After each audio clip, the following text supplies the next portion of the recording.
Jamil.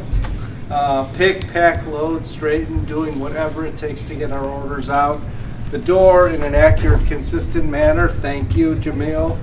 And to Steve, who provides valuable insight and strategy and guidance to them all to manage our operations team. And most of all, keep our customers happy.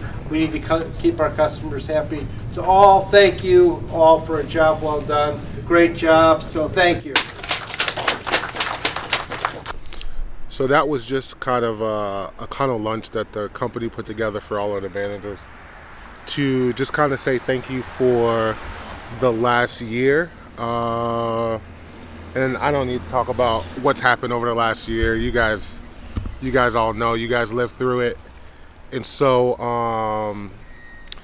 for me personally, it was a pretty hard year. The company that I work at was fortunate enough to stay open, and not only stay open, but do actually pretty well. And so for the last year, I worked, every day, and it was a tough year. It was a tough year nonetheless. And so one of the things that I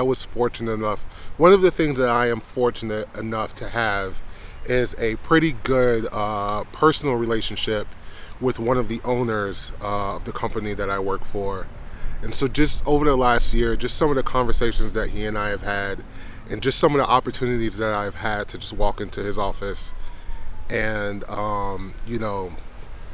get some things off of my chest, get some things off of my mind, kind of talk to him about working through the last year, some of the ways to keep the guys who work for me happy, and most importantly, just him being, open and willing to listen to that.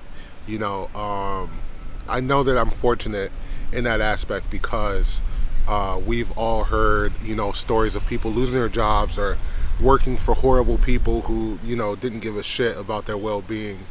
Over the last year, I have not had to deal with that. I've always felt like the people who I worked for really did care about my well-being and really had the best of my well-being in mind. And so Steve, who is the person who's one of the owners and one of the guys that I have a relationship with, I had an opportunity to pick his mind for a couple minutes, and I just want to let you guys see what that sounded like. So here we go.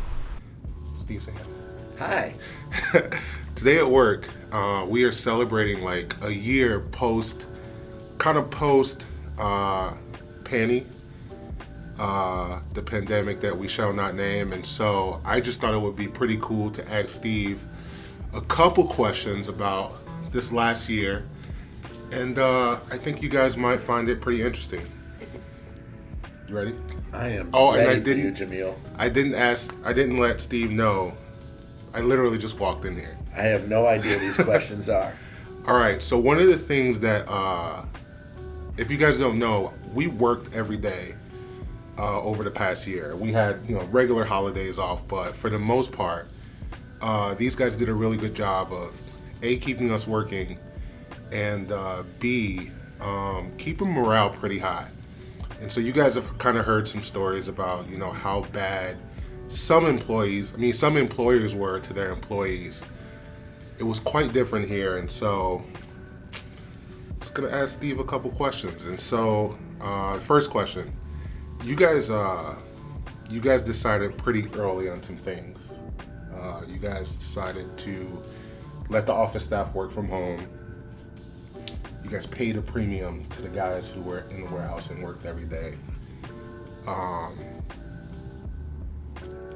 The question is why did you guys decide to make those decisions pretty early? I mean, you guys made those pretty early. We closed on March 13th, 2 days after the NCAA tournament was canceled. And we said from the beginning that the safety and welfare of our associates was always going to be the first thing that we used in making our decisions. So in terms of sending our people, our non-warehouse people home, everybody had a laptop and a phone and monitors, and we were able to watch them work, and we knew that they were working. But however, there was also a group of people who were sacrificing more than everybody else in the company.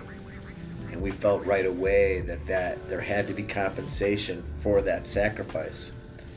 It's hard to imagine today how unknown things were a year ago, but no one knew anything. You know, can you catch it from a box? Right. Can you catch it from somebody breathing around you? And so in the first month and a half, people who were working in this building were taking significant personal risk. And we felt that it was appropriate at that point to reward them. The other thing that I will say to you is that David and I felt that if everyone else was going to be working here, we needed to be working here too. And so I think it was a big benefit for everyone to see that we were willing to come in and work as well. So I will say that Steve and David, who's the other owner, they were here every day. Like, I knew that I could come in and I could talk. For those of you who don't know what I do, I am the second shift manager here at the company that we work at. And so I was here every day. And so the hardest part of the year for me was just making that decision. Like, I absolutely needed the job, but it would have been really easy for me to not have the job, you know, if things went south. And so that was kind of the hardest part, is managing, you know, what's the best decision for my family, you know, while holding on to the job. So that was the hardest part for me this past year. I would say that maybe the hardest part for me was our decision that we were going to do everything we could to keep the entire team together, regardless of what happened to business over the period of, you know, the second quarter of last year. So we didn't lay anybody off, and everybody who had a job in February had a job in June. And that's something that we're very proud of. And again, that ties into this concept of you've got to work with people. And the people who work here are not only important associates to the company, but they're important to the ownership of this company in a personal way. And then keeping on that, were there any kind of like majorly hard decisions that you found yourself kind of facing? In the first few weeks, they were all very hard. Yeah. The first question was, can we survive? We built a nice, good, strong business that employs, you know, all these people. And our first question was, are we strong enough to survive? And that was very threatening. And like everybody else, I had multiple generations in my house. Right. So my daughter came and lived with us, and my mother-in-law came and lived with us. And, you know, some of that stuff you don't really discuss around the kitchen table in the same kind of way that you might if it was just my wife and I. And then last question, what are you most excited about now that we're kind of seeing the end of it, the end of this thing? I'm really excited to see family and friends. I'm excited to go out and see customers and people.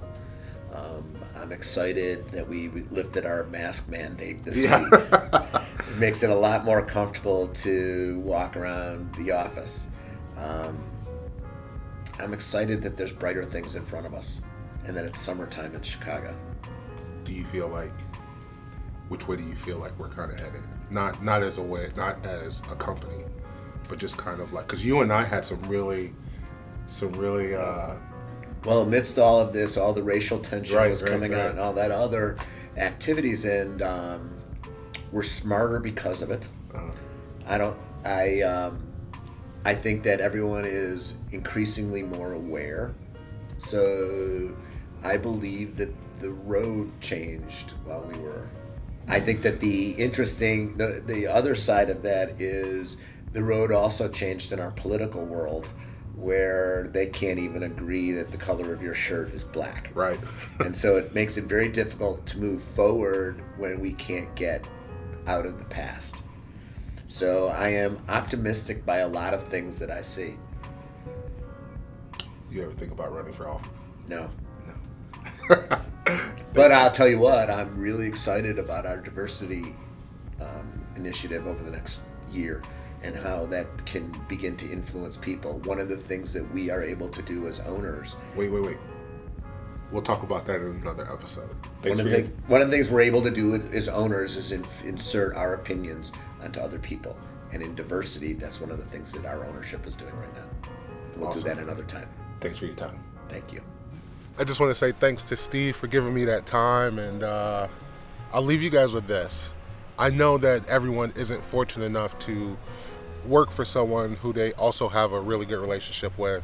I'm fortunate in that aspect, and so I don't want to say anything like, out of touch, but I think it's important that one, you try to get yourself into a situation or a work situation to where you are not treated, any less than how you value yourself.